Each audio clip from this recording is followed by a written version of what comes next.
మా నాన్నగారు ఉన్నప్పుడు ఎప్పుడు చెప్పాను, నాన్న జన్మనిచ్చినందుకు చాలా ధన్యవాదాలు, కానీ ఈ జన్మ మాత్రం వీళ్ళందరికీ అంకితం అని. ఎంత చెప్పినా సరిపోదు. ఇందాక ఆ వీడియో ఒకటి చూశాను, కొంచెం గొంతు ఇదైంది, తడబడింది, తడిగా మారింది. ఆ వీడియో చేసింది వంశీ దగ్గరుండి చేయించుకున్నైనా సరే మీ అందరి గుండె ఉంది ఆ వీడియోలో. Thank you so much. ఎప్పుడు చెప్తున్నాను, మీకోసమే కష్టపడుతూ ఉంటాను, మిమ్మల్ని ఆనందపరచడానికే బ్రతుకుంటాను. ఆ రోజు చెప్పాను ఇదే వేదిక పైన,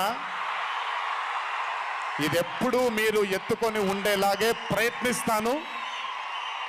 అప్పుడప్పుడు కుదరకపోయినా పర్లేదు, ఎప్పుడు కష్టపడుతూనే ఉంటాను మీకోసం. Thank you, thank you, thank you. ఇంకొకసారి గుర్తు చేస్తూ మీ అందరికీ, ఇంటికి జాగ్రత్తగా వెళ్ళండి. మీ ఇంట్లో మీకోసం ఎదురు చూస్తున్న మీ తల్లిదండ్రులు, మీ భార్య పిల్లలు, మీ కుటుంబ సభ్యులు ఉంటారు. ఆనందంగా ఎంజాయ్ చేశారు ఈ రోజు. ఇదే ఆనందం ఇంటికి వెళ్ళి కూడా పంచుకుంటారని మీ అందరినీ కోరుకుంటూ